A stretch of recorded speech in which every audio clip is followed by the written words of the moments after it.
Welcome to the Point Noted podcast with your host, Johnny B, and co-host who shows up whenever he wants to, former NFL player Rashad Barksdale. It's raw, unfiltered, and no topic is off limit. We talk sports, entertainment, culture, and a whole lot of random shit. Let's get to the point. Point on the podcast. This is your host, Johnny B, and I am by myself again. All this guy says once again deserted me, but that's all right because I can hold it down for the team. We do have a special guest today. We have someone that's actually running for Congress. We have Zainab Mohsini with us. Zainab, how you doing today? Hi, thank you for having me, Johnny. I'm glad to be here. Did I pronounce your name right? Yes, it's Zainab Mohsini, so it's Mohsini. Oh, yeah. Man, it's so easy to mix that, right? Yeah, it is. Like, honestly, not until you just said it, I think I've actually been typing it out as SH and INI. So I'm apologize for being kind of a dumbass for that. So no worries at all. I just noticed it too, as I heard you pronounce it. I was like, oh, it's also MOSH. I would have corrected before, but no problem. It's very common, happens all the time. I will be sure when I put this out there, do my editing, I'll make sure we actually get that correctly. So, thank you. Thanks for being here. So you are running for Congress. I am. You are in Northern Virginia. Mm-hmm. Tell us, how'd you get into politics? What made you decide that you were the one that Northern Virginia needed in Congress? Well, my road to politics is kind of long, so I'll try to keep it short. I'm a refugee from Afghanistan, and my family was resettled in Beaverton, Oregon. And we moved to Northern Virginia in 2006. And I wasn't really politically active up until 2016 and kind of went about my life. I went to school here. I went to the Northern Virginia Community College, transferred out to Virginia Tech. In 2015, I graduated with a degree in communications, also accruing about $50,000 in student loan debt. So that was very, right? So that was very hard for me to kind of come to terms with that. Here I am, the first person to graduate college, but also have $50,000 in student loan debt. Kind of put me into depression, started my cycle of depression, but also couldn't find jobs. So the lack of opportunities in the job market, kind of the circular cycle of no jobs. So I couldn't get access to mental health care, also had debt. So I started, I had left retail to go to college and then had to come back to retail. Was a very retail's a service job and kind of hard. So it was very mentally hard for me. And then while I was doing that, I've always been very involved in community. So I was volunteering at the same time while I was working. I met somebody who told me about Americorps. It's similar to Peace Corps, but within the United States. Right. So I made it a mission. I was like, I'm going to go and I'm going to save every poor child who's going to go to college and accrue this debt, and I'm going to stop that. Right. So I went with this like savior complex. I went to Portland, Oregon to work at a educational equity nonprofit, and still not politically active. So I went there, and then it was there when I became I started working on a group called the Social Justice and Equity Work Group within that organization, and started meeting people who I worked on a divestment project on. So we worked mainly with low-income students of color, and we were taking funding from Wells Fargo, which is this horrible history of discriminating against people of color. So we worked on a divestment project, and I met so many incredible people who were politically active, and kind of made me realize how much policy making impacts our daily lives in terms of healthcare access, in terms of educational access. So I started going to protests, and I started going to all these circles that were very, very politically active, started canvassing. And then after my term of service, I moved back to Northern Virginia. I did 2 years of service. And then when I moved back, same thing, I started canvassing on local progressive candidates teams, and was a canvasser for 2 years. And same cycle of not being able to kind of like find a job and being more aware of the discriminations that exist against poor people, against people of color, against Muslim people, kind of amplified in my life. And I started researching, and I was like, I'm going to run for office, and I'm going to make a difference in so many people like myself, and so many people who I met at the doors during my canvases who have similar issues. I'm going to make a difference in these people's lives by running for office. And I decided, and here I am.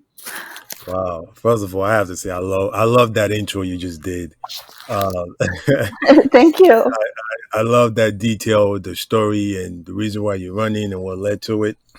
So that really kind of allowed me, and obviously the audience that will be listening, to just kind of sit back and listen to who you are without have to worry about me interrupting and popping questions. So thank you for that. Of course. So, you mentioned getting out a degree and having a hard time finding a job. And I know, some of the things that the people wanted, what they're calling a federal guarantee job or federal job guarantee. Is that something that you're for as well? Absolutely. I support federal job guarantee for people. I think that especially for people, I think that a lot of requirements of coming out of poverty is a college degree. And I think that there's two prongs to that, right? To guarantee people jobs so people don't have to live in poverty, and especially in a country like the U.S. We're so well resourced. We have the money to where people like Jeff Bezos have the ability to become trillionaires, but we also have children who go to sleep hungry. So I think that a federal jobs guarantee program would allow people to have economic stability and be able to live a comfortable life, and then also facilitating education. So higher education costs a lot of money for people, for low-income people, and I think that we owe those people as a society to be able to pursue education if they feel like it. Right, and that helps the economy, right? The more people Absolutely. are working, the more money in the people's pocket. Absolutely. We're able to take care of ourselves and our family, and we can be out there and buying and shopping and doing all these things that booms and blows up the economy rather than tank it. Right. Yeah, absolutely. Right. And you mentioned people like Jeff Bezos. When you hear Jeff Bezos possibly becoming a trillionaire, I still don't understand what that means. I'm still waiting to be a millionaire. Right. So when you say trillion, I mean, when you say trillion, we are getting past hundreds of millions and hundreds of billions. So I don't know what that number looked like. Perhaps, you're close to being a trillionaire yourself. Tell me, what did you think when you hear that? I think that it saddens me that we have people who are in the streets, right? People who are housing insecure. We have a education system that is not equitable. We have healthcare system that's not equitable, and people have the ability to become a trillionaire. So I think, just like you, I don't have. For me to conceptualize that idea of somebody becoming a trillionaire is just so out of this world that I had to read so many articles to be able to comprehend that. So I read this one article that said, when Jeff Bezos spends $1.7 million, it's like him spending $1 for a regular person. So just to wrap your mind around that is just so out of so many regular working class people's realm that you can spend $1.7 million as if it's $1.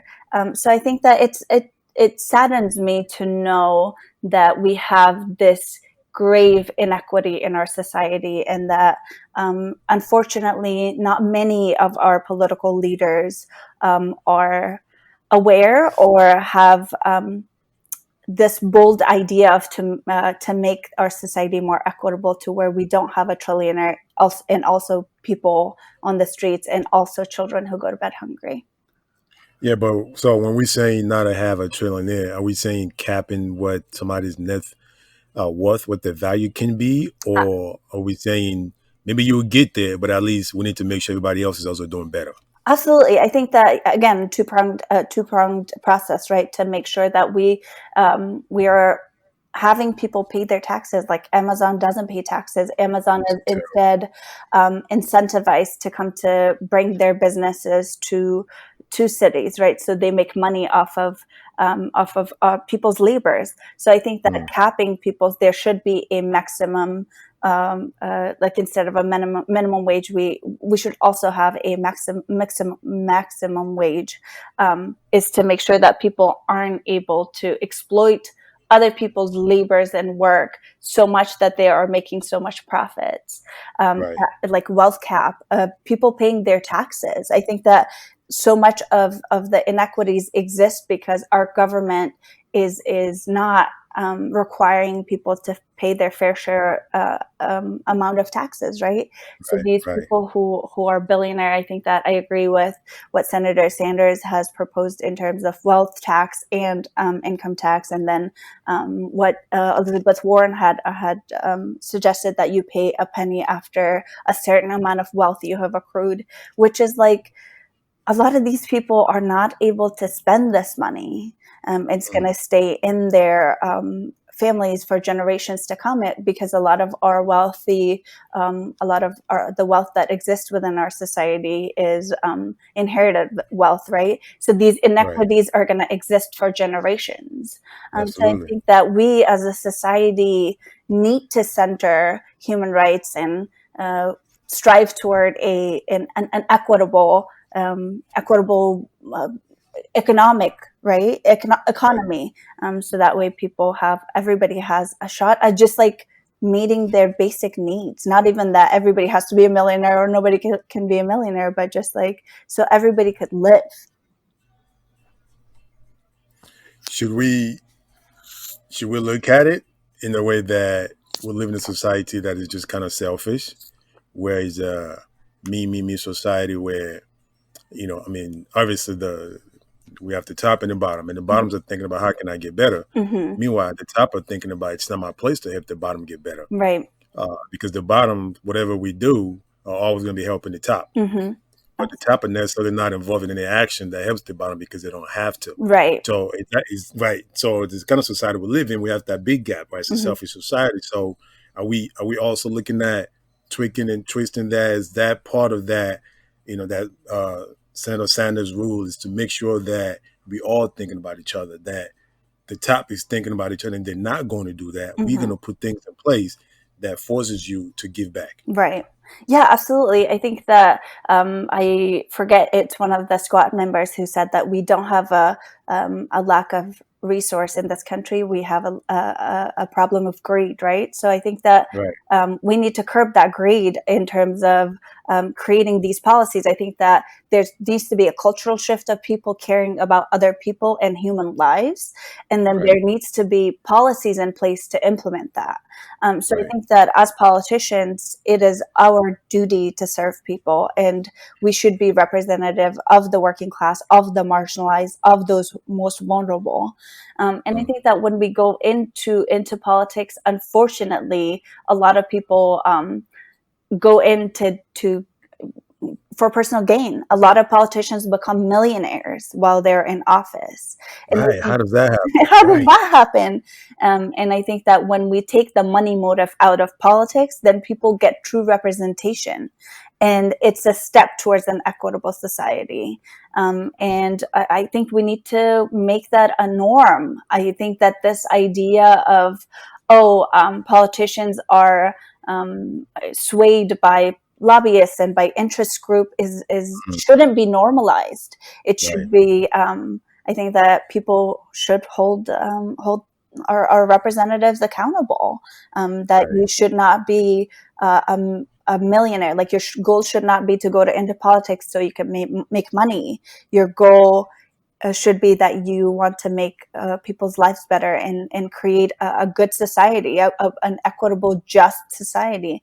And I don't know when that definition changed of like the purpose of government is to have, to make sure that everybody has what they need to live in our country. So that has definitely changed. That's not how we're being governed no more, right? It's for, it's to get rich, make rich friends, the lobbyists and the corporation, that the money that they have that they can pump into politics, it's huge. And we've been talking to a lot of grassroots candidates, new candidates, fresh bloods, like yourself, that are trying to get into Congress and the Senate to make a difference, like LOC did about a year or two ago. Right. And the question I keep having is, some of you gonna get in there, right? Some gonna get in, but that money's waiting for you when you get to Washington. Either the first year or the second year, they're gonna keep trying you to put that money in your pocket, put the money in your pocket. And we all know how temptation is, right? At some point, depends on how strong you are, you tend to give in. So, have you thought about that? Have you thought about have you thought about you getting in there? They are going to start throwing money at you to sign certain bills, and how long can you hold off on that? And I know it's going to be easy to say, "Oh, I can hold off for that," but you look at the guys that have been there. Like it's going to be hard, isn't it? Right. Absolutely. I think that, yes, I agree with you 100%. And I think about that very often. And I think that once you reach this economic threshold that no longer reflects the livelihood of people that you're representing, I think that it's your responsibility as a public servant to step down, that you no longer have the connection to everyday struggles,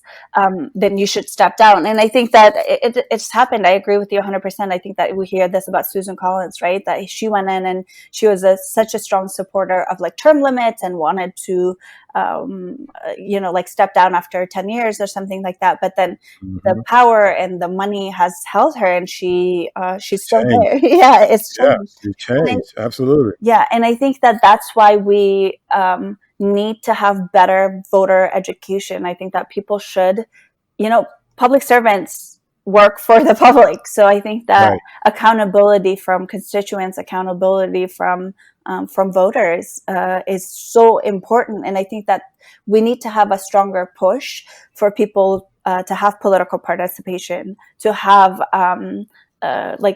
be aware of what happens in politics and the implications that those policies have on our daily lives. And I think that we need to push that to hold people accountable to the public and not to special interests, which is part of my policy platform is to expand the Civil Rights and Voting Rights Act, to guarantee automatic registration for voters, to eliminate barriers for people to be able to vote, to have a better expansion of voter education within our communities. There are a lot of organizations who are nonprofit who are doing the work of what the government should be doing. Especially when we call ourselves a democracy, there has to be input from all sides. And there's so many people who are left behind. So I want to expand those to be able to be accountable to people. And I think that I agree with you that we are human beings. And I think that special interest or like personal interest can get to us. But I think that there's so many solutions to that to be able to have people hold their representatives accountable. Like so many people don't vote in the primary. We have such a low turnout in general in terms of voting, which is unfortunate. And I think that that's why so many politicians and political representatives get away with representing special interests, despite the fact that our votes is what gets them to the place that they are. Right, and then once they get there, they just say, "Oh, forget them." Exactly. They got me here. It's kind of like courting a woman, and then you get her, and then you just start doing the necessary things to keep her. So right.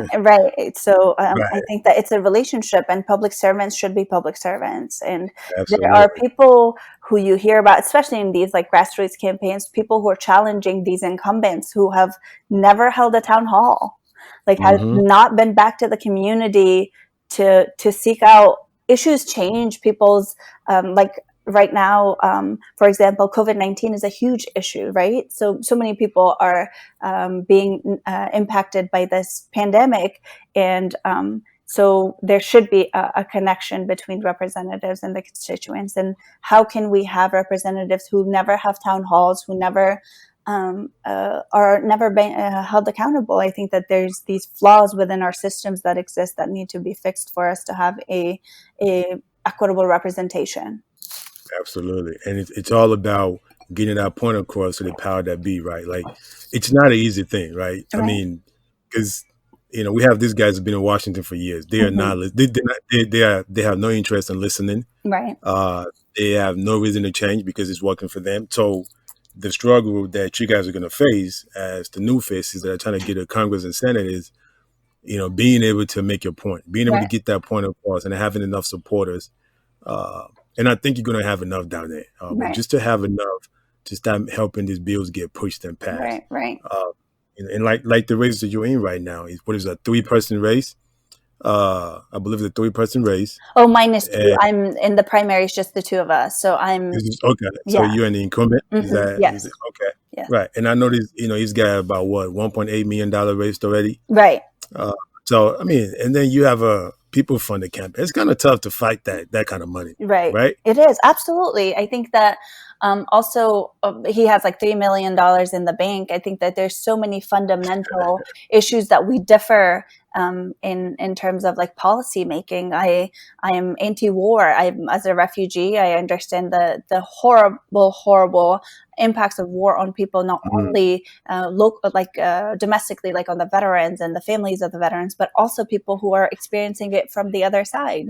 But he has like $400,000 of his own money in the military industrial complex, and he sits on the Foreign Affairs Committee. So I think that there's this revolving door of politics that needs to stop, and money needs to be out of politics, so our policies are no longer made in accordance to what benefits the special interest. Right. So, but it's hard. But I'm so hopeful. I see so many working class people, so many regular people wanting to be a part of our political process, and there's a realization that our voices matter, and we can hold our representatives accountable. And that just because you're an incumbent with money doesn't automatically guarantee you the seat. You have to earn people's vote. Absolutely. Don't buy the vote, earn the vote. Yes. So I got another one for you here. Sure. This is I'm glad this is actually pretty big on your website for some of the things that you support, which is racial injustice. Yes. Every time I think about, policing, racial injustice, the criminal justice system, my thought never get too far because I get stuck with, can we fix it? When you think about solutions, you start thinking about how can we fix it. But honestly, sometimes when I think about the racial injustice in this country, police brutality towards brown and African-American, I'm not sure where to start because it's so broken, so shattered, that the police department, Caucasians, are not willing to actually look at it and say, okay, this is wrong. How do we fix it? Like those things would always tell you, admitting is the first step to healing and recovering and all of that stuff. And I feel like we just haven't admitted. So go ahead and talk about your plan. What do you think? What's going on? Why are we so divided between the blacks and the white and the brown, the police community? Why is it so bad? Why does police officers look at a black person and automatically just doesn't see a person, doesn't see a human being? I don't understand it. Yeah. I think that racial justice and equity is something coming from an activist background, I think has been some of my like most impactful education has been in racial justice and equity. And I think that when you look at policy, there's so many intersections of our policies that are racist, that are anti-Black, that if we don't talk about it, like you said, we cannot fix it. So I think that the first step is for us to recognize that a lot of our policies are racially unjust. So we need to recognize that. We need to talk about it so we can fix it. I think that we talk about unity a lot, and there's no way around unity. We have to go through this. It's going to be painful. It's going to be a lot of hurt, a lot of just restructuring of our priorities, but we need to have it. I agree with you that our systems are broken, and I think that we can only move forward as a society if we address the racial inequities in our society. I think when you look at even within COVID-19, that a lot of the death rates due to COVID is higher among the Black community, among the Latinx community, which Right. speaks so highly to the inequities that exist within our healthcare system. And I think that in terms of our criminal justice system, Black people make 13% of the population, while 40% of the prison, Terrible. right? Just terrible. That's Right. right. Which is so it's horrible, and there's no way around it. We have to talk about it. We have to recognize it. So I think that part of my solution is just to have an open conversation and work within with organizations that exist like Black Lives Matter to be able to create policies that will uplift Black communities and Latinx communities and other marginalized groups in order for us to become more equitable. And I think that when we think of racism, I think that there's this conversation of like racists are people who carry swastikas and are out in the streets trying to but it's not true, because I think that yes, those people do exist, but we live in a racist society. We carry implicit biases within us that we need to have conversations about. Like within our police force, we need to have racial justice aspects to it, to our training of how we train the police. We need to get community members involved on a path of more rehabilitative pursuit than to a correctional pursuit. And I think that there are so many intersections of like how the cash bail impacts Black people differently, how our healthcare system has failed Black people, and just like so many policies that exist that don't address that. And then down the road, where we end up with a broken criminal justice system. And my goal as a representative and as a politician is to have a racially aware policy platform, so that way we can address it and move forward as a society. I think that reparations is something that is a conversation that's way overdue. We need to investigate reparations and invest in Black communities, invest in these communities that have been kind of left behind for centuries. Yeah. I love all of that, and I'm glad you were able to speak a lot. I'm really happy you were able to do most of the talking in this conversation. Sorry. No. This is exactly what we needed, and what I want is more for the guests to kind of go ahead and just talk. So it allowed me to listen, allowed me to make notes, and we can just kind of talk a little bit more about what I'm picking on that. So that's great. Thank you. Absolutely. But, like you said, with, policing and the criminal justice system, my fear has always been, what does it benefit those in power to change? It doesn't affect them. And I think until we can get it to the point where those that are making the rules can feel the pain, where they can actually understand the pain, I think it's just going to continue to be the way it is, which is, Black lives being shared, police brutality, the brown Latino community suffering, everybody just really, really having a hard time dealing with the criminal justice system. So, but we have to keep talking about, like you said, the first step is that communication and open communication, open conversation, and hopefully that that will get us to where we need to get to.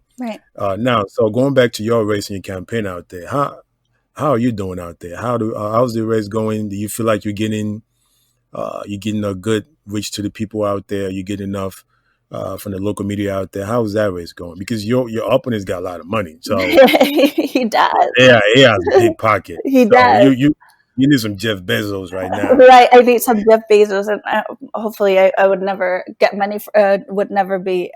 Never accept money from Jeff Bezos, but everybody's talking now. And I'm so anti-big corporation. I don't think he would offer me money. He'd probably try to crush me. Right. But it's pretty good, actually. We're digital, so a lot of our operations are everything is online. We're text banking, phone banking every day. We have a very dedicated group of volunteers who believe in the power of our message and who believe in a just and equitable society and a future for our country. So we're doing pretty well. We don't have the money, but we are so convicted in what we believe in as our messaging that we feel pretty good. you have the people, and the people has power. Absolutely. So good for you. You're doing the right thing. I love the campaign you're running. Thank you so much. I love all the issues that you laid out on your website. Thank you. You know, I think you have a good shot. Thank you. I did If I have a deep pocket, I would be.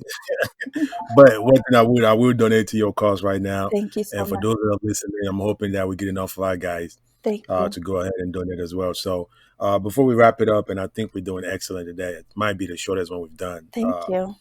I'll be more conscious of time. Just go ahead and tell the people where how they can help, where they can donate, where they can find more on the issues that you support, so they can follow you. Absolutely. So our website is ZainabMohsini.com. So my first name, last name.com. Our issues are listed. You can reach out to volunteer. You can donate online. I'm on Twitter at Zainab Mohsini. I'm on Facebook and Instagram. So please reach out. It's also linked on our website. So let us know. We are a people-powered grassroots campaign and running on a message of social justice and equity. And we hope to have your support. Absolutely. Absolutely. Thank you, Zainab, for coming. Thank you for stopping by. We really appreciate it. Thank you so much for having me, Johnny. This was wonderful. Absolutely. Thank you. All right. Bye-bye. Bye. You've been listening to the Point Noted podcast with Johnny B and Rashad B. Follow us on Twitter at PTNoted and Instagram at Point Noted. Hit the subscribe and follow button to follow us and check out more episodes of us talking a whole bunch of shit. You've been noted.